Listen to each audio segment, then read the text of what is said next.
안녕하십니까. 방배 신삼아파트 주택 재건축 정비사업 건축 설계 실무를 담당하고 있는 건원건축의 윤정훈 과장입니다. 4월 조합총회 이후 설계회의에서 논의되었던 사항에 대해서 간략하게 설명드리도록 하겠습니다. 금일 설명은 4가지 주요 사항으로 구성되어 있습니다. 면적 관련 용어의 정리, 그리고 평형 결정 과정, 그리고 배치 계획안, 단위 세대, 이렇게 4가지의 카테고리로 설명을 드리도록 하겠습니다. 면적 관련 용어 정리입니다. 과거의 전용 면적은 현재 전용 면적과 다른 의미로 사용되었습니다. 우리가 알고 있는 전용 면적은 중심선 기준의 면적 기준이고요. 그리고 앞으로 우리가 사용해야 될 면적은 내부선 기준의 전용 면적입니다. 최초 분양 기준으로 했을 때 전용 면적 안에 포함되어 있는 전용 면적의 기준이 있고요. 공용 면적을 더했을 때 우리는 분양 면적이라고 표현을 해왔습니다. 이는 지금 조합원님들께서 알고 계시는 35평형, 55평형, 62평형이라고 알고 계십니다. 현행 기준으로 따지면 공급 면적은 주거 전용 면적과 주거 공용 면적을 더한 값이 됩니다. 같은 분양 면적이지만 다른 카테고리로 구성이 됩니다. 지금의 공급 면적이라고 알고 계시는 면적은 사실은 계약 면적과 같은 위계에 있다고 보시면 되겠습니다. 최초 분양 시에는 외벽의 중심선으로 전용 면적을 산정하였고, 시간이 지남에 따라 우리는 외벽의 내부선 기준의 면적을 사용하고 있습니다. 건축법 시행령이 개정되면서 설비 공간의 면적 또한 산입에서 제외가 되었습니다. 왜 우리는 전용 면적을 정확히 알아야 할까요? 개발 전후 주택 크기를 비교하기 위해서입니다. 외벽의 내부선 기준의 전용 면적을 사용해야 하고, 그래야만 실사용 면적 비교가 가능합니다. 단 1+1 선택을 선택하시는 조합원님께서는 외벽의 중심선 기준 전용 면적을 사용하시게 됩니다. 이는 재산세 부과 대상 전용 면적이기도 하며 기존 정비계획에서 사용된 면적입니다. 기존 35평형의 전용 면적은 74제곱미터가 되겠습니다. 이는 내부선 기준의 면적이고요. 기존에 우리가 알고 계신 82.69제곱미터는 중심선 기준의 전용 면적이 되겠습니다. 기존 55평형은 전용 면적 136제곱미터라고 생각하시면 될 것 같습니다. 기존엔 152.42였습니다. 기존 62평형은 173.22로 알고 계시지만 전용 면적은 160.75제곱미터가 되겠습니다. 이렇게 3가지의 평형에 있어서 외벽의 내부선 기준의 면적을 잘 알고 계셔야 합니다. 이는 개발 전후 비교를 위해서 내부선 면적 기준을 사용하기 때문입니다. 세대 구분형을 포함한 1주택 선택의 경우 기존 주택 전용 면적은 사용되지 않습니다. 계획된 세대수 내에서 자유롭게 선택을 하시면 되고요. 다만 1+1 선택인 경우에는 2주택 전용 면적의 합계가 기존의 전용 면적을 넘을 수 없기 때문에 중심선 기준인 기존 전용 면적을 알고 계셔야 합니다.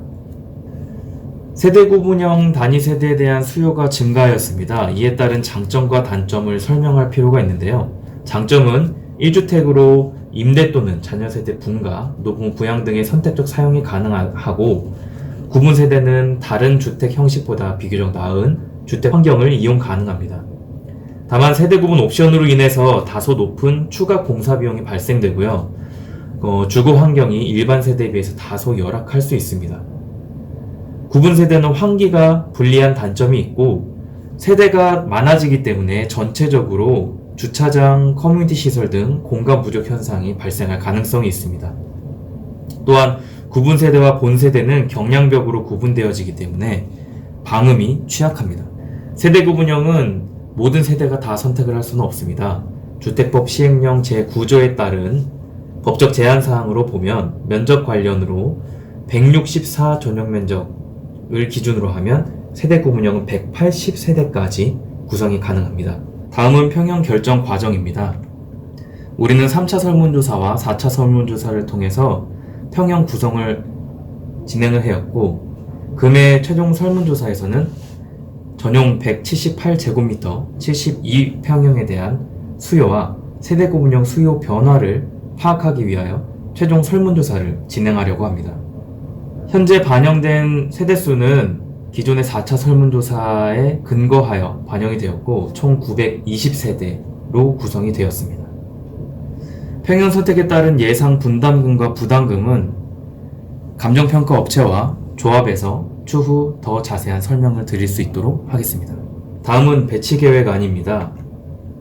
우리는 대지 이용 계획을 수립함으로써 배치에 대한 기본 개념을 수립하였습니다.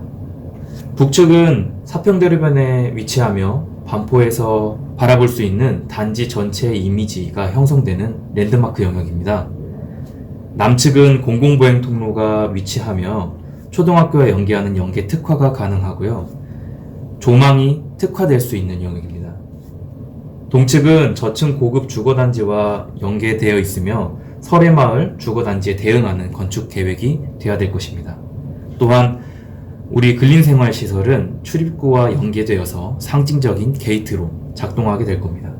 이러한 주변의 영역을 포함하여서 우리는 커뮤니티 시설을 남동측에 위치하고 레벨을 같이 끌어오면서 단지 내 조경으로 위치하게 될 외부 공간까지 확장되는 개념을 생각하였습니다. 이러한 대지 영역을 구분함으로써 전략적인 주동 배치를 적용을 했습니다. 북측의 랜드마크 부분에는 임대와 일반 분양 영역이고요. 이는 타워형을 통해서 구성이 되었습니다. 남측의 조합원 분양 영역에서는 판상형 위주가 배치가 되고 정남향을 최대한 확보할 수 있는 계획을 하였습니다. 단지의 중심 외부 공간에서는 주민과 소통할 수 있는 소통의 숲이라는 개념을 가져왔습니다. 이 소통의 숲과 각 출입구에서 진입하는 진입마당과 그 숲과 진입마당을 완충할 수 있는 완충 공간까지 구성을 하면서 조합원님들께서 숲의 위계에 따라서 외부 공간을 느끼실 수 있도록 구성하는 게 저희의 컨셉입니다. 또한 이러한 지형의 차이를 고려한 단차가 15레벨부터 32레벨까지 약 17m 정도의 차이가 나는데요. 21.5레벨, 27.5레벨 이렇게 두 개의 기본적인 레벨이 구성이 되었고요. 이에 따른 조경 계획 또한 산책로까지 구성을 하면서 전체적인 배치에 대한 그림을 그려보았습니다. 지난 6개동에서 8개동까지 구성이 되는 과정에서 소형 평형은 면적이 계속 감소되었고 대형 평형은 면적이 계속 증가되었습니다. 이에 따른 동 자체의 볼륨과 또한 5베이, 6베이를 고려한 주동조합까지 고려해서 계획이 변동되었습니다. 지난 6개동에서 7개동으로 변경되었을 때에는 대형 평형의 수요가 증가하면서 매스의 크기가 증가하였고 6개동으로서의 제한적인 배치였기 때문에 동 하나를 추가하며 7개동이 구성이 되었고 7개동에서 8개동으로 변형이 될 때에는 동 자체의 볼륨이 너무 크고 동간 거리가 다소 협소하다는 의견이 있어서 저희가 동에 대한 볼륨을 감소하고 동간 거리를 이격을 하면서 전략적으로 임대 분양 세대는 북측으로 조합 세대는 남측으로 모두 배치를 하는 전략을 세웠습니다. 이에 따라서 조합원님의 영역인 남측에서는 조합원님들의 수요를 전부 다 소화할 수 있게 되었고요. 북측의 임대 및 일반 분양 영역에서는 타워형 도입으로 인해서 전체 물량을 소화할 수 있게 되었습니다. 또한 타워형 도입으로 인해서 열린 도시경관을 형성하고 여유 있는 외부 공간을 형성할 수 있게 되었습니다. 사평대로 진출입구를 구성하는데 두 가지의 대안이 있습니다. 현재는 고가도로 측면으로 진출입을 할 수 있는 플랜 A 방법이 있고요. 원래는 등급이 낮은 도로에서 계획을 하는 게 기본적인 계획입니다. 따라서 사평대로 6길이 더 등급이 낮은 도로이기 때문에 플랜 A가 받아들여지지 않을 시에는 플랜 B로 갈 수 있는 진행 가능성이 있습니다. 이러한 모든 내용을 담은 전체 배치 계획안입니다. 앞서 말씀드렸다시피 북쪽에는 소형 주동, 남측에는 대형 평형 주동이 되겠습니다. 이러한 교통영향평가 또는 환경영향평가 시에 예상 문제점이 있습니다. 기존의 정비계획 수립 시의 의견사항에 대한 반영이 되었나 하는 부분이고요. 두 번째는 사평대로변의 부출입구 구성 가능의 여부, 세 번째는 데크층 구성으로 따른 주변 지형과의 레벨 차이. 네 번째는 어린이 공원의 기부 체납 적정성의 여부 등이 앞으로 정비계획 진행 시에 예상 문제점으로 작용할 수 있습니다. 또한 이에 따른 계획 안에 변경 발생 가능성이 있습니다. 다음은 단위세대 계획입니다. 전용면적 59제곱미터 25평형 단위세대입니다. 4베이, 가변성과 수납 공간을 최대한 확보한 컴팩트한 주거 공간입니다. 단지의 북측 타워형 주동에 위치하고 있습니다. 전용면적 84제곱미터 35평형 단위세대입니다. 4베이 호텔식 욕실, 클린존 서비스를 반영하여 최신 트렌드를 적극 반영했습니다. 단지의 서측에 위치하고 있습니다. 전용면적 104제곱미터 42평형 단위세대입니다. 4베이와 광폭의 넓은 거실, 수납 공간, 전망형 다이닝룸 등 넓은 공간 개념을 적용하였습니다. 단지의 동측과 서측에 위치합니다. 전용면적 142제곱미터 48평형입니다. 5베이와 5개의 방, 맘수 오피스, 소호 등 가변적인 공간 구성, 생애주기별 인테리어를 변경하는 주거공간 개념을 적용하였습니다. 단지 남측에 위치합니다. 전용면적 146제곱미터 58평형입니다.